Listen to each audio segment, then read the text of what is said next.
ధన్యవాదాలు అధ్యక్ష. ఈరోజు నీటిపారుదల శాఖ మంత్రి గారు ఉన్నారు అధ్యక్ష. ఇక్కడ ఆర్మూరు నియోజకవర్గంలో అధ్యక్ష 2 సంవత్సరాల క్రితము ఏదైతే లైనింగ్ శాంక్షన్ అయినా 22 కోట్లు, లంబాడి తండలల్లా నిజాం సాగర్ కాల్వ కొద్దిగా ఎత్తిపోతల 7 కోట్ల బిల్లు ఉంది అధ్యక్ష. మరియు మోటార్లు కాలిపోయి 2 సంవత్సరాల నుంచి 2016 నుంచి మోటార్లు రిప్లేస్మెంట్ చేయలేదు అధ్యక్ష. ఇవి ఏమి ఎత్తిపోతల లక్షల కోట్ల ప్రాజెక్టులు కావధ్యక్షమయ్యి ఇప్పటి వరకు నీటిపారుదల శాఖ మంత్రి సుమారు 20 సార్లు కలిశాను అధ్యక్ష. 2 సంవత్సరాల నుంచి నవ్వుతూనే ఉన్నాడు మంత్రి గారు. ఒక నిమిషం. మా నిజాం సాగర్ ఒకటే అధ్యక్ష, స్వాతంత్రం రాకముందు నిజామాబాద్ జిల్లాలో ఉన్నది. ఒక నిమిషం మాట్లాడగానే చెప్తాను. ఒకటే ఒక ప్రాజెక్టు అధ్యక్ష, స్వాతంత్రం రాకముందు నిజాం కట్టిన ప్రాజెక్టు సగం పూడకపోయింది అధ్యక్ష. డిస్ట్రిబ్యూటర్ కెనాల్స్ కావచ్చు, మెయిన్ కెనాల్స్ కావచ్చు, మొత్తం నాశనమై కూర్చున్నాయి అధ్యక్ష. మేమేమంటలేము అధ్యక్ష. ఇంతకుముందున్న ప్రభుత్వం సుమారు 89,000 కోట్లతో కాళేశ్వరం కట్టండి అధ్యక్ష. ఇప్పుడు పాలమూరు రంగారెడ్డి కట్టుండ్రు అధ్యక్ష. 21,000 కోట్లైనవి, మళ్ళీ 56,000. కానీ అన్ని జిల్లాలు, కానీ మన జిల్లా ఉమ్మడి ఆంధ్రప్రదేశ్లో ఈ తెలంగాణలో అత్యధికంగా నష్టపోయిన జిల్లా ఏదంటే నిజామాబాద్ జిల్లా మాత్రమే అధ్యక్ష.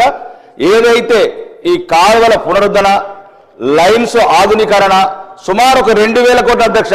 నిజామాబాద్ జిల్లాకు ఒక 2,000 కోట్లు. ప్రత్యేకంగా మంత్రుల కమిటీ, సీనియర్ మంత్రులు బట్టి విక్రమార్క గారు అండ్ తుమ్మల నాగేశ్వరరావు గారు, ఉత్తమ్ కుమార్ రెడ్డి గారు ఉద్దండులు మా ఉత్తర తెలంగాణ జిల్లా ఉట్టిపోతున్నారు అధ్యక్ష. దక్షిణ తెలంగాణ మంత్రులు దయదలిచి మాకు ఆర్మూరు నియోజకవర్గానికి మదనపల్లి నుంచి వర్తే పత్తేపూర్ దాకా కాలువను ఆధునీకరించి ఒక 1,500 కోట్లు, మీరు ఏమనుకుంటారో ఎట్లా అనుకుంటారో ఆ లక్షల కోట్లలో ఈ 1,500 కోట్లను కూడా కేటాయించి, రెండోది 2 సంవత్సరాల నుంచి అధ్యక్ష ఉత్తమ్ కుమార్ రెడ్డి గారు గౌరవనీయ మంత్రివర్యులు ఉన్నారు అధ్యక్ష. 2024 జనవరిలో సంతకం పెట్టిండు అధ్యక్ష ఫైల్ మీద. శ్రీరామ్ సాగర్ వచ్చినప్పుడు ఒక్క అడుగు కూడా ముందుకు వెళ్ళలేదు అధ్యక్ష. మేమేం అడుగుతలేము అధ్యక్ష, 1,000 కోట్లేం అడుగుతలేము అధ్యక్ష. మా దగ్గర కూడా ఈ గల్పు గోసలు, ఈ వ్యవసాయం మీద ఆధారపడ్డ వాళ్ళు ఉన్నారు. కాబట్టి కొద్దిగా మీరు పెద్ద మనసును దయదలిచి లక్షల కోట్ల ప్రాజెక్టుల మీద చర్చలు చేద్దాం, అన్ని జిల్లాలకు ఇద్దాం, ప్రాణహిత చేవలు కంప్లీట్ చేద్దాం, కాళేశ్వరం మిగిలిపోతే మేడిగడ్డ మళ్ళా కడదాం.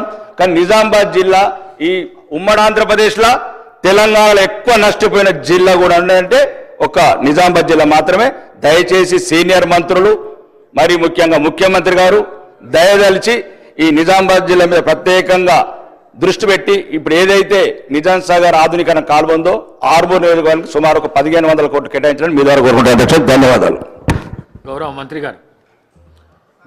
గారు. స్పీకర్ సార్, గౌరవ ఆదిలాబాద్ శాసన